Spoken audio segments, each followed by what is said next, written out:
मैं जब सुबह उठता हूं सबसे पहले इसे यूज करता हूं। आप भी करते हैं, हम सब करते हैं। लेकिन जो बात आज मैं आपको बताने वाला हूं, लिटरली अगर ये बात आपको समझ में आ गई तो हो सकता है आपको रात को नींद ना आए। जनवरी 2024 में एलॉन मस्क की कंपनी न्यूरालिंक ने एक इंसान के दिमाग में एक चिप इंस्टॉल कर दी और इसका नाम रखा गया टेलीपैथी। टेलीपैथी यानी इंसान के दिमाग को पढ़ना। जिस पहले इंसान के दिमाग में ये चिप इंस्टॉल की गई, उसने बगैर किसी फिजिकल मूवमेंट के, बगैर हाथ लगाए कंप्यूटर के माउस को ऑपरेट कर लिया। आज मैं आपसे एलॉन मस्क पे बात नहीं कर रहा, ना न्यूरालिंक पे बात कर रहा हूं। मैं बात कर रहा हूं उस सोच पे कि जिसके जरिए इंसान दिमाग को कंट्रोल करना चाहता है। आपको क्या लगता है न्यूरालिंक वो पहला इनिशिएटिव है जिसके जरिए इंसान के दिमाग को कंट्रोल किया जाने लगा? नहीं, इससे पहले आपके सामने तारीख में 2004 गुजरा है और एक नाम है जो आप जानते हैं और वो नाम है अबू गरीब। 17 years ago, these pictures of smiling American guards abusing Iraqi prisoners shook the world, uncovering the dark side of the US's war on terror. The gut-wrenching pictures of sexual abuse, humiliation and torture of detainees at Abu Ghraib prison sent Washington into damage control. 2003 में United states of America ने Iraq पर invasion की, Iraq पर काबिज हो गए। Iraq के capital Baghdad से 20 किलोमीटर दूर एक जेल हुआ करती थी। इस जेल का नाम था अबू गरीब। अमरीकी फौजी इस जेल पर भी काबिज हो गए और 8000 से ज्यादा इराकी डिटेनीज को इस जेल में रखा गया। लेकिन उसके बाद इन डिटेनीज के साथ क्या सलूक किया गया वो आज अबू गरीब के नाम से जाना जाता है। लिटरली अगर आप इन पर होने वाले जुल्म की तस्वीरें देख लें, आपकी रातों की नींद उड़ जाएगी। इन डिटेनीज को सेक्सुअली ह्यूमिलिएट किया गया, इन्हें नंगा किया गया और इनके ऊपर कुत्ते छोड़े गए। मुझे अच्छे से याद है 2003 में मैं यूनिवर्सिटी में पढ़ा करता था। जब अबू गरीब का वाकया कोट हुआ तो टेलीविजन स्क्रीन पर पूरी दुनिया में इसके बारे में बात होनी शुरू हो गई और दुनिया के मुख्तलिफ टेलीविजन चैनल इस वाकये को रिपोर्ट नहीं करते थे। लेकिन उस वक्त भी कुछ टीवी चैनल कुछ तस्वीरें दिखा दिया करते थे। आई रिमेम्बर कि जब ये वाकया हुआ तब टेलीविजन चैनल्स पे जब ये तस्वीरें दिखाई गई, मेरे वालिद प्रोफेसर इकबाल बख्त, उनकी आंखों में आंसू थे, उनके जबान पर ये लफ्ज थे कि ये जो भी हैं मुसलमान हैं, हमारे भाई हैं, दहशतगर्द हैं नहीं है वो बात की बात है, ये डिटेनीज हैं, ये हमारे भाई हैं। एंड आई रिमेम्बर कि जब वो तस्वीरें चलती थी तो उन्होंने पता है क्या किया? इतना जुल्म देखकर उन्होंने टेलीविजन स्क्रीन को ऑफ कर दिया। उनकी आंखों में आंसू थे। अबू गरीब में जो कुछ इंसानों के साथ हुआ, ये कोई एक्सपेरिमेंट नहीं था, ये एक कैरिकुलम था। और ये कैरिकुलम अबू गरीब के वाक़े से 50 साल पहले लिखा गया, सन 1953 में यूनाइटेड स्टेट्स ऑफ अमेरिका के एक डिक्लेयर्ड प्रोग्राम में, और उस प्रोग्राम का नाम है MK अल्ट्रा। ये कहानी शुरू होती है सन 1953 में।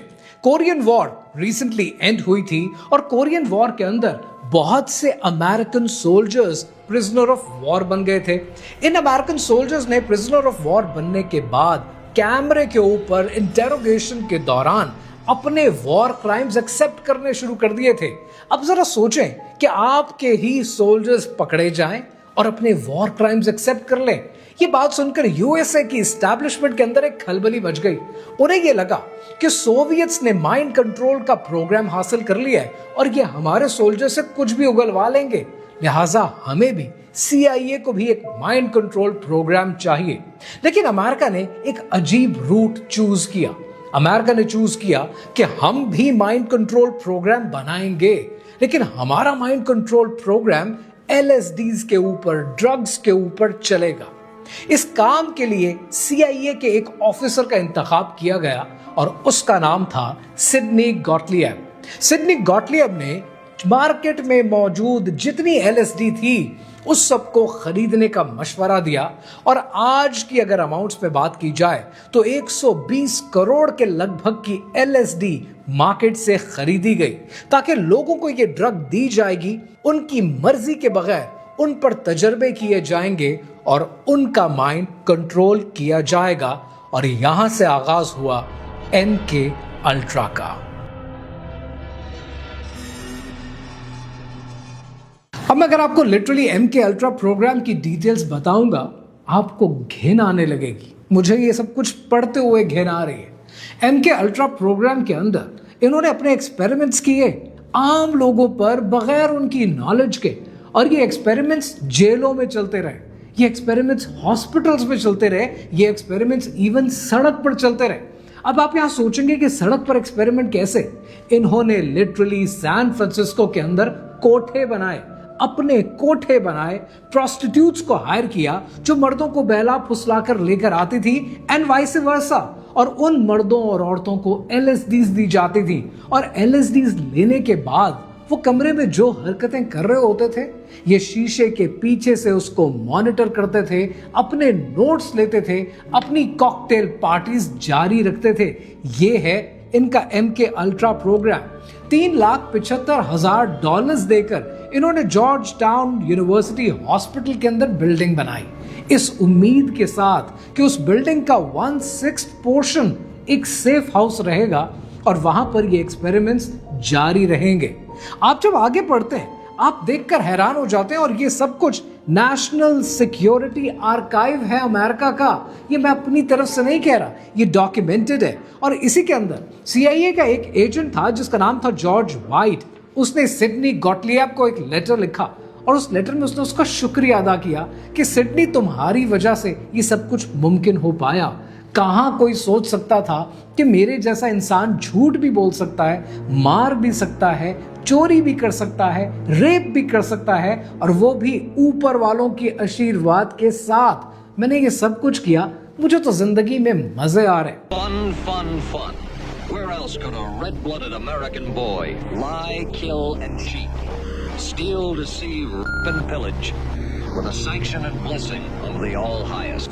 एक और डिटेल में इस केस की देख रहा था कि एक लड़की को 40 दिन तक ड्रग्स में रखा गया, ड्रग अब्यूज किया गया। 40 दिन तक उसे नशे की हालत में रखा गया, और उसके लिए साउंड प्ले होती रही 40 दिन कि तुम्हारी माँ तुमसे नफरत करती है, ताकि इसका माइंड कंट्रोल में आ जाए, और जब ये बाहर निकले तो ये अपनी माँ के साथ कनेक्शन तोड़ दे और ये कनेक्शन हमारे साथ जोड़ ले। This is the height of MK ultra. He also was put in an insulin coma for 36 days with a recording beside him saying that your mother hates you over and over and over and over and over. ये जो MK ultra programme है, आप इसकी height को, इसकी depth को कभी भी नहीं समझ पाएंगे। आप इसको समझने के लिए सिर्फ एक चीज सोचें कि अगर आपकी बहन, आपकी बेटी, आपकी बीवी, इवन आपकी माँ को इस तरीके से इस्तेमाल किया जाए कि जहां उसके दिमाग को कंट्रोल किया जाए, उसके जिस्म का इस्तेमाल किया जाए, उसकी रूह का इस्तेमाल किया जाए, उसके माइंड को कंट्रोल करके उसे अपने मकासद के लिए यूज किया जाए, तो आपकी अपनी क्या हालत होगी। ये है पावर का स्ट्रक्चर, और पावर हमेशा बेरहम होती है। मुझे याद है कि इसके हवाले से एक और केस बड़ा मशहूर हुआ था कि 1953 में एक अमेरिकन आर्मी का बैक्टीरियोलॉजिस्ट था Frank Olson. Frank Olson connected था MK अल्ट्रा प्रोग्राम के साथ, और एक दिन सिडनी गॉटलिएब उसको लेकर मैरीलैंड चला गया एक रिट्रीट पर, और उस रिट्रीट के अंदर इस इंसान की, फ्रैंक ऑल्सन की ड्रिंक के अंदर सिडनी गॉटलिएब ने सीक्रेटली LSDs डाल दी। 9 दिन के बाद न्यूयॉर्क में 13वें फ्लोर से गिरकर फ्रैंक ऑल्सन मर गया। उसके बाद जितनी इन्वेस्टिगेशन हुई, उस इन्वेस्टिगेशन में कहा गया कि उसने सुसाइड की है। लेकिन अगर उसने सुसाइड की थी तो फैमिली को क्लोजर क्यों नहीं दिया गया? 22 साल खामोशी रही, और 22 साल के बाद खुद US के प्रेसिडेंट जेरार्ड फोर्ड ने उसकी फैमिली को इनवाइट किया, $7.5 लाख दिए, और कहा कि जो हुआ रहने दें, चुप रहें। लेकिन आज भी फ्रैंक ऑल्सन का बेटा कहता है कि मेरा बाप बोलना चाहता था इस प्रोग्राम के खिलाफ, उसको मार दिया गया। अब यहां से सोचें कि MK अल्ट्रा प्रोग्राम अमेरिका की हिस्ट्री में कितना इंपॉर्टेंट प्रोग्राम होगा कि जिसके लिए वो अपने ऑफिसर तक की कुर्बानी देने को तैयार हैं। और आज MK ultra program in other way, shape और फॉर्म में आपके सामने दुनिया के हर मुल्क में जारी है। It was the most secret program ever conducted by the CIA in the United States. Patients at psychiatric hospitals, prisoners in federal institutions, and even people in the public were given drugs without their awareness or consent and experimented upon. अब यहां पर आपके जहन में एक सवाल आएगा कि MK अल्ट्रा प्रोग्राम में, अबू गरीब जेल में और न्यूरालिंक में कॉमन क्या है? ये तीनों चीजें ही तो कॉमन हैं। 1953 में MK अल्ट्रा प्रोग्राम के जरिए इन्होंने पहले ड्रग्स से कंट्रोल करने की कोशिश की। 2003 और 4 में अबू गरीब जेल के अंदर इन्होंने डर से कंट्रोल करने की कोशिश की और 2024 के अंदर अब ये चिप से कंट्रोल करने की कोशिश कर रहे हैं। और टारगेट वही एक कॉमन है, आपका दिमाग, आपकी सोच और आपके फैसले। वो चाहते हैं कि आपके फैसले आपकी मर्जी से ना हो, इनकी मर्जी से चलें। बचपन से एक बात सुनते आ रहे हैं कि दज्जाल जब आएगा तो वो हक को बातिल और बातिल को हक दिखाएगा। लोग कंफ्यूज होंगे और उसकी बातों में आ जाएंगे। तो नेचुरली बचपन से एक सवाल है जो हम एक दूसरे से पूछते आए हैं, अपने आप से पूछते आए हैं कि कोई इतना ताकतवर कैसे हो सकता है, कोई इतनी पावर कैसे हासिल कर सकता है कि सारी दुनिया उसकी बात मानना शुरू कर दे। आज दुनिया को MK अल्ट्रा प्रोग्राम की जरूरत नहीं है, क्योंकि आज उससे ज्यादा स्ट्रॉन्गर टूल्स मौजूद हैं, जहां पर एक नोटिफिकेशन आती है और 3 अरब लोगों तक पहुंच जाती है, जहां पर एक रील दिखाई जाती है और आप वैसा सोचने पर मजबूर हो जाते हैं। आज आपकी सोच इनके कंट्रोल में है और उस सोच को बदलने के लिए ना आप किताब पढ़ते हैं, ना आप कोई नया एक्सपीरियंस हासिल करते हैं, ना आप दीन को जानने की कोशिश करते हैं। आप वो सोचते हैं जैसा कंटेंट आपको दिखाया जाता है, आप वो खाते हैं जो सेलिब्रिटीज और इन्फ्लुएंसर्स प्रमोट करते हैं, और आप वो खरीदते हैं जिसका इश्तहार आपके सामने आता है। तो इस सारी कहानी का लुब्बे लुबाब इस एक सवाल पर आता है कि आपको क्या लगता है कि आज जो फैसले आप करते हैं, आपको लगता है कि वो फैसले आपके हैं?